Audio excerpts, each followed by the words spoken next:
Hi, this is Roy Worley. Welcome to the interview show that brings on guests from all walks of life. Yeah, it's here that they tell their stories and delve a little deeper into their lives to see what got them where they are. So grab a drink, have a seat, and relax, because this is the Leo Effect. When was the last time a short movie shook your emotions to the core?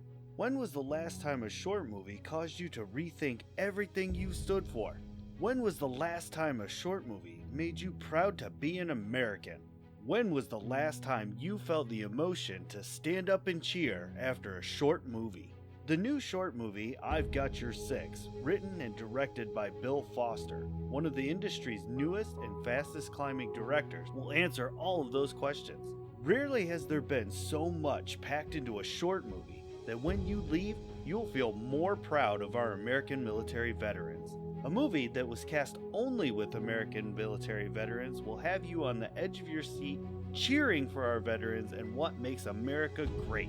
I've Got Your Six will be hitting the film festival scene soon. Be prepared to drop what you're doing and go see this powerful movie when it comes to your area. Hello, ladies and gentlemen. Welcome back to another episode of the Leo Effects. Today I'm joined by a very special guest. I've been waiting for a long time to speak to this one. She's super awesome. I'm super excited to have her. Please welcome Erin Fitzgerald. How are you? Hi. I'm good. I'm good. This whole everybody stay at home and stay safe thing, I've been doing that for 3 years at least. So I feel like I was really prepared. My hermit life is finally paying off. That's perfect. You were doing it before it was cool. Yeah. Apparently I was prepared by the universe. My life has not changed much. But even though you were shut in, staying at home and all that, people still heard your voice. Yes, it's true. That's one of the benefits of being a voice actor is that I can record from my closet at home. Sometimes I go into studios, and that is a blessing, but not right now because all the studios are closed right now. So it's home recording and playing video games on Twitch, and I do private one-on-one character acting classes. So I do that over Skype around the world. So but basically my entire state of being is from my house. So that's convenient. I would say. Which leads me into my first question for you, like my first official question here, Right. which is, what do you feel you might be most known for, in your own opinion? Ooh, okay. So that is a great question. There are 3 things that people come at me with the same fervor. So I can't say that one is bigger than the other. But the fans who actually look me up and reach out to me are fans of my role of Chie Satonaka in the Persona 4 Golden series onward, my role as Noir Blackheart in the Hyperdimension Neptunia series, and my roles of Naz and May Kanker on Ed, Edd n Eddy. Fans still come at me for those 3 projects, even though I get new projects and I've got some older projects. And then of course there are fans that get really mad at me for like, how could you not mention Tales of the Abyss? But honestly, there's just fewer fans of that particular title that come at me than those 3. So I'm going to say those 3. Did I get it right? Yeah, I think that's right. 50 points. That's great. 50. Excellent. And admittedly, before we started recording, I did say that was why I reached out to you, was from your roles on Ed, Edd n Eddy. That was, my first experience with that voice of yours. I like boys. Are you gonna kiss me, Ed? I have some Quetzalcoatl King. And there it is that I have not heard in so long. I got goosebumps, literal goosebumps. Yeah, it's May King. And then we've got, what's with the style and clothes, Eddie? It's Customer Appreciation Day at the candy store, and they're giving away Jawbreakers for free. Little Nas. It's so amazing that you're still able to just like that, just roll right back into those voices. That's so amazing. They're not voices, right? For me, because I don't believe there is such a thing as voice acting. That's a term that showed up way later, and it's unfortunate because a lot of people getting into this industry think that they just have to manipulate your voice. Here's the thing: manipulating your voice is a party trick. Being different characters in a believable way for the universe they live in, that's acting. So yeah, these characters are real inside of me, and so I'm not doing their voices. I just have to put them on, like the character. It's almost like calling a character forward. They exist within my universe of thousands of characters that live within me that I've created over the years. And when I call upon them, they step forward, and I am the vehicle through which they express themselves. Wow. That is the most detailed description of multiple personality I've ever heard. No, I'm just like, You're welcome. I am a big fan of Edward Norton and his work in Split. Not Edward Norton. Ed Norton, you are now the actor in Split. Yes, I completely blew that. Now I can't remember the real actor's name. Why don't we just call him Professor Xavier? There you go. I can't remember that actor's name. Yeah, that actor. He was amazing in that movie. What was it that made you decide to pursue this career in the get-go? I never decided. I came out of the womb doing characters. I've been acting characters, and since I was 3, I've never not been taking on different characters. I didn't know there was a career in it. I just did it anyway. Mm-hmm. From mimicking and acting out movies and television shows I saw, and then I would act them out and become all the characters, from making little skits and sketches and improvs with my friends and forcing people to watch them, to getting a first taste of an audience and realizing this is tasty. Then acting in theater as much as I could, anywhere I could, then getting into university under a theater degree in acting, and getting an actual degree in acting, trying to get better at it, then diving into television and film, thinking, okay, that's acting on theater is one side, television and film is a whole other side and a whole other set of skills, and I might as well get better at that. And I didn't. I was really bad at that, but I did it, and then I found what I was created for. And I had no idea it existed as a job, because I had complete faith that cartoon characters were real. Right. Never occurred to me that there were human beings acting them, because I'm like, no, Papa Smurf is Papa Smurf, and Spider-Man is Spider-Man. What are you talking about? Do characters for cartoons?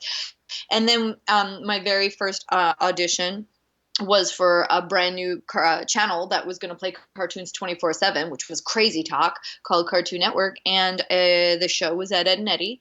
And I booked May Kanker the first year. And then for the second year, the actress Tabitha, who played Naz, because Naz only said like 3 things in that first season. Mm-hmm. And Tabitha was a high in demand actor in Vancouver, and she was doing little voice at the McPherson Theater. She was doing a lot of theater. She was just on fire. She was like, so she left the job because, of course, we weren't getting the show in Canada, so we didn't know what it was. We never really saw it. We didn't know if it was popular. And so then the creator gave me the role of Naz, because at that time I was the only actor in the cast who didn't have 2 roles. So female actor. So so then I got both roles.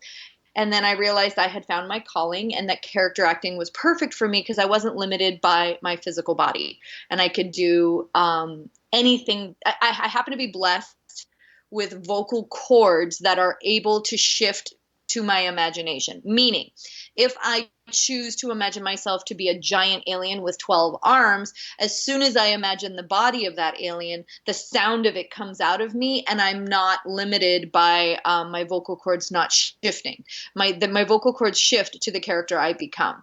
That is a gift that my physiology has given me, but it doesn't start with the voice. It starts with the body of the character in my imagination, the world they're in, who they are, who they're talking to, and where they are.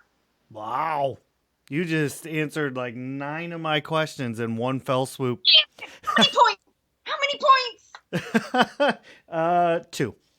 So Okay. We're at 52. We're at 52. Anybody keeping track? Got 52 points. I'm gonna win this thing. that was an amazing response. I love it. That's great. Great. Did you have any kind of inspiration coming into it? Yeah.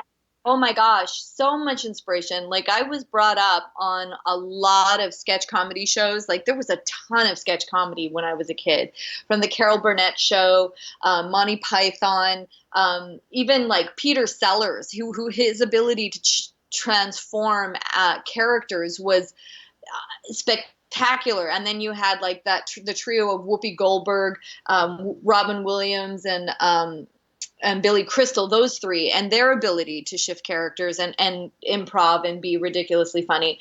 Like I used to, anything that was comedic and character driven, I was attracted to. And there was so much at that time. There were so many greats.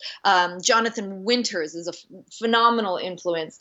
That Bernadette Peters, oh my God, I couldn't get enough of Bernadette Peters. Christy McNichol, Madeline Kahn. It was a good time. It was a good time. So yeah, I had a lot of fire in my belly when I would watch the greats work. And here's a fun story that very few people know, because I keep forgetting I had the experience, because it feels like a dream. I was at a UCB, which is an improv house in LA. Mm-hmm. I was just there to do, like, it was just people could show up and do improv on the stage and just, work out their chops. I was there with my girlfriend, Isabella, and Robin Williams showed up. Oh, wow. Just to work out. He just to work out. And I got to be one of the people who was on stage with him.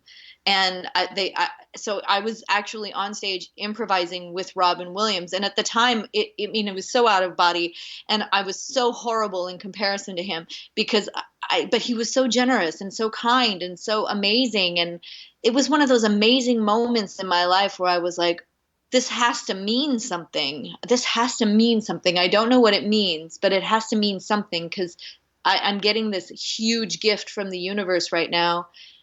When it could have been anybody else. It could have been anybody else. Mm-hmm. But it was interesting. Wow. I couldn't imagine. That would just be so wild. Yeah. You're up there on stage and then there's Robin Williams. Yeah. Like I honest to God, I keep forgetting it happened, because it doesn't feel real that it occurred. Yeah. That like would be. It'd be so surreal. Yeah. And then we went back the next week, and he was there again. And my girlfriend Isabella was going to go on stage, and she's like, no, you can do it again. And I did it twice. I ended up on stage with him twice, because my girlfriend Isabella gave up her spot so I could do it again. So sweet. So sweet. Beyond sweet. Very kind. Very kind. Yeah. And have you ever done any kind of like conventions or anything? Yeah, I used to do a lot of conventions, but I am not in the cast of Overwatch. In the way that I'm not in the hot titles as hot characters right now. And I noticed that conventions only book you if you're hot in the moment. And so for the last 2 years, I've been kind of like on the sleepy list, and I'm like fine with it. I don't, especially right now, I have no urge to travel. Although I did take the time, because I wasn't doing conventions, I could stay at home, and I put together a one-woman show. And I've been workshopping it, and we did 2 performances that were sold out with standing ovations. And I was gearing up to do a tour for it when the Rona hit. So now, like, I just have to keep it alive inside. It's 80 pages of dialogue, 28 characters with songs. It's just me on stage, no costumes, no set, no music. I do all the special effects. I do everything out of my face and my body. So it's an amazing show. When I get up to touring it again, I will be posting it on my website and stuff like that, my socials and all that. But I don't know when that will be. I want everyone to be safe and healthy before I start doing that. But yeah. That's kind of what I've been doing instead of conventions. It's a great way to meet large groups of people. Yeah, that makes total sense. And that would be an amazing show to see, I think. I'm very proud of it. And I think the moment I became proud of it was when I finished the second show, and my parents had driven all the way from Canada to Portland to see it. I had not permitted my father to see any of my work since 20 years ago, because he was always very critical. And let's be real, 20 years ago, I was still green and cutting my teeth. And so now I invited him to this show, and I I'm working to be a master at my craft at this point. And he loved it. He loved it. He was blown away by it. He was very proud of me. And so was my mom, but my mom has always been very super supportive. So I was very, I felt like I had hit a bucket list thing where I was like, oh man, I did it. What I can do. Right. Is it strange to have heard or even still to hear your voice or one of your internal characters coming forth on a television screen? It's funny because sometimes I don't recognize myself. Like sometimes I don't notice that it's me. Like there's a game called L Sword that I started playing. Like I recorded it years and years ago. Mm-hmm. And I never heard from anybody about it, so I completely forgot about it. And then one of the fans of that game found me, searched me out, and, was talking about it for a good 2 years. And finally, I'm like, why don't I give it a shot? So I started playing it because I knew which lead character I was in the game. I'm like one of the leads, Elysis.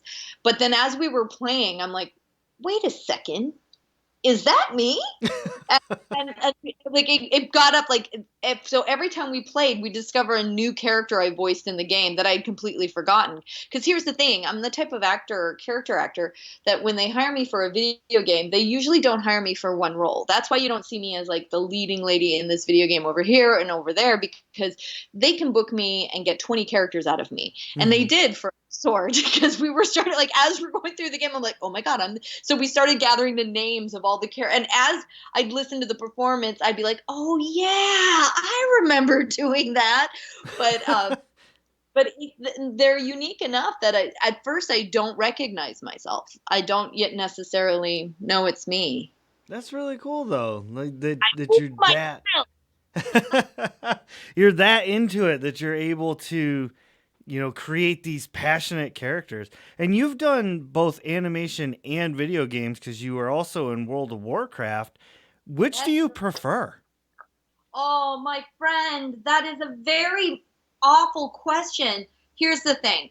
It's not about the job. It's about the people you work with. I think that's for everybody. I can work at Dairy Queen. Like I worked at Dairy Queen when I was a teenager, and I worked with all of my friends from high school. We all worked at the same Dairy Queen. It was the best job I ever had. We had such a good time. It was such a blast. I remember it was hard work, but we were doing it together. So teamwork makes the dream work. So I've been on cartoons that have been painful because I didn't enjoy the people I was with. I've been in cartoons that filled my souls in ways of satisfaction that made me feel like I could die the next day and I will have been complete. I've been on video games that made me want to throw up at the very end, and I wanted to, just end it all right there because it was such a brutal session. And then World of Warcraft is a perfect example. I've been on video games where my soul is singing. I remember walking in, booking Ural for Warlords of Draenor. I can't even. Yeah.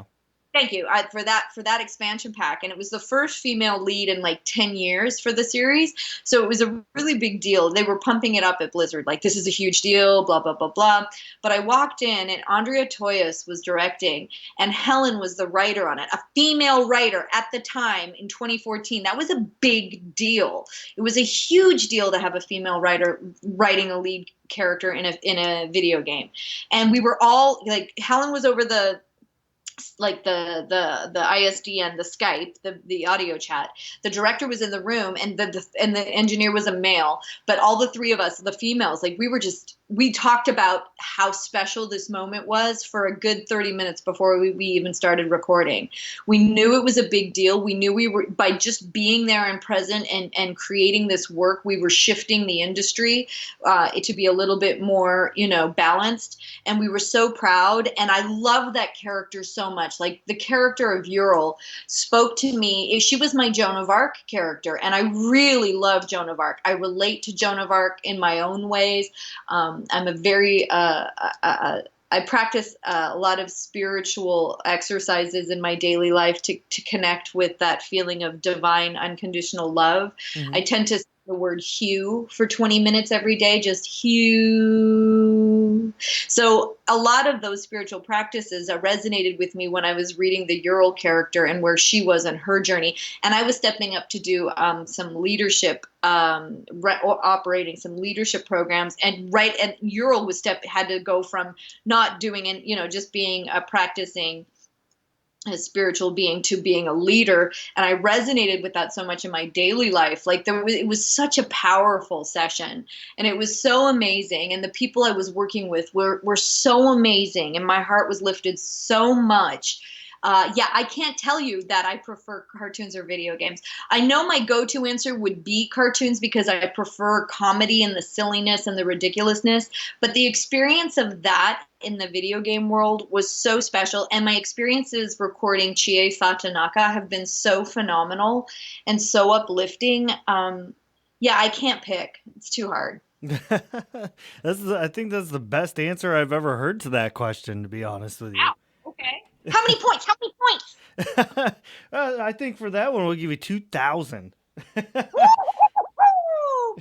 Ding, ding, ding, ding. And you said that you did some improv stuff before. Do you prefer improv to scripts? I like a balance of both. Okay. Like I'm in a cartoon series called Ask the Storybots or just Storybots on Netflix. And I get to be in the room with actors like Judy Greer, Fred Tatasciore, and Jim Meskimen.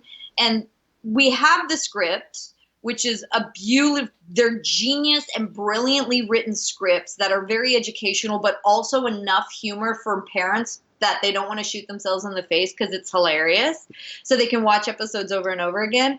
And because the scripts are so well written, they become this beautiful jumping off point for comedic actors like us, and we can jump off of it and then we improv. It's almost like a diving board it's a springboard where we jump off of it and we go into a crazy improvisational place that wouldn't have existed if it didn't have the foundation of a brilliant script. And the creators are so open and it's such a family vibe that they let us go off into the wilderness of our nonsensical stuff because they never know what they want to put into the animation. And a lot of that stuff ends up in the cartoons because they have that freedom. So I think there's a really powerful case for both.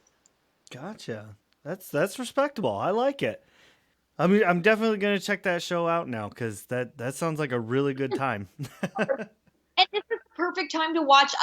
In season 3, it talks about how do we get colds, and it literally teaches you a visual on how to fight a virus. Like, I swear to God, it is such a good episode. That sounds amazing. It is amazing. I love it. Do you have any secret special talents that you do? I don't know. If it's a secret to you, would I be a secret to me? Would it be normal to me? Do I have a special talent that's normal to me that might be that other people? What do people don't know? I don't know what people don't know. This is true. I don't know what people don't know. Well, probably. I don't. I used to be a pre-competitive diver when I was a teen. Nobody knows that. Really. Like diving board diver, that I used to do. That was a thing. That probably not many people know that. Yeah. For the Nepean Ottawa diving team. I wasn't competitive. I was too young. I was pre-competitive. Okay. All right. I'll buy that for 2,000 points. No. Now, I gotta ask the real hard-hitting questions here. I got a couple left that are real, just super serious. I'll put on my serious. We're getting really serious. Is there anything that you would change about your career to this point? My career has been completely unpredictable. Nothing I planned has come to fruition. Everything that's come to me came out of the blue. So I don't think I can change stuff that I had no control over. Does that make sense? That makes absolute sense. I can't explain to you I know everyone talks about auditions. And of course I audition. But to me, auditions are just fodder to create more characters. Whether I book the job or not is irrelevant. In fact, when I audition, when I get copy for an audition for a character, in my head, I'm not auditioning for the character. I'm auditioning for the project.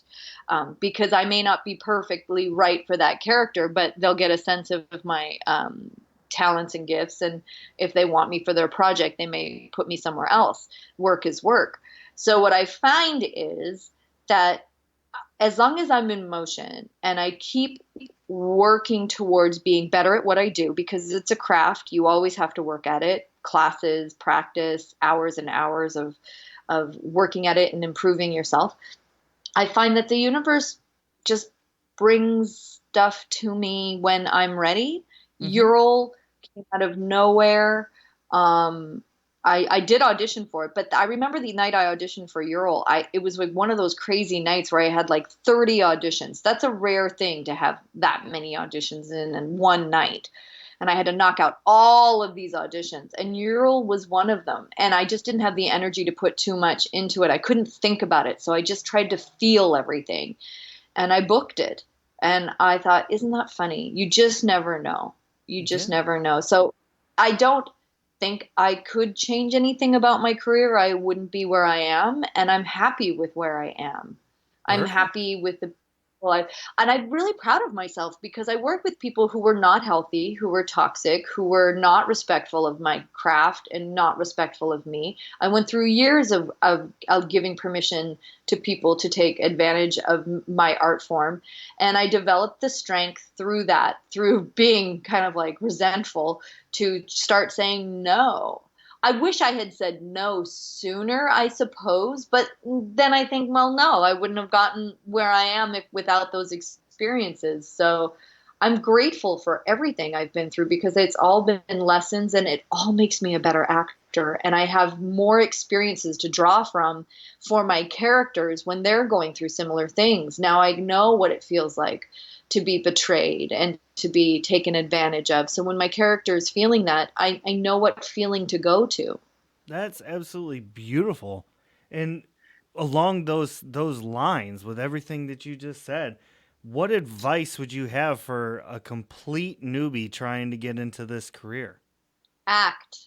Act. I don't care if you're taking classes. I don't care if you're writing your own stuff. I don't care if you're doing sketches with your friends.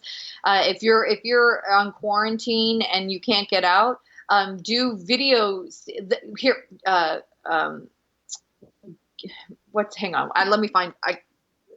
There's an actor who's doing acting at home with friends right now, and his thread is. I think it's Gary Williams, but I just want to make sure that that's the right name. Yeah, Gary Williams. Follow him on Twitter, Gary A. Williams. And he's doing a series called Acting at Home with Friends. And he's literally getting all of his famous friends to improv with him on video, over video chat. And they're editing it together like they're in the same car or they're in the same room. And they're not. They're quarantined at home like everybody else. Right. The way that you start is just by starting. You will get better as you go. Don't assume you're a professional just because you're doing it. That's something that I find a lot of people just starting to think, well, look, I'm doing it now. Now I can be a professional. You need thousands of hours. You need thousands of hours of practice. You need to give yourself permission to suck. You need to give yourself permission to have a process and learn how it works. You need to know the difference between what is performing and what is acting, because there is a difference. You need to know what it feels like to feel something as a character and deliver it. You need to practice. It's just doing. Classes are great. I love classes, community college classes. There's online classes. There is just practicing in the basement of your house with a camera. There's, putting stuff online on YouTube and getting feedback. You get a lot of audience feedback immediately. You could live stream some stuff and test it out and see what audiences think. The more you practice, the better you'll get, period. Nice. Best advice I've heard. How many points? We'll give you 1,000,000.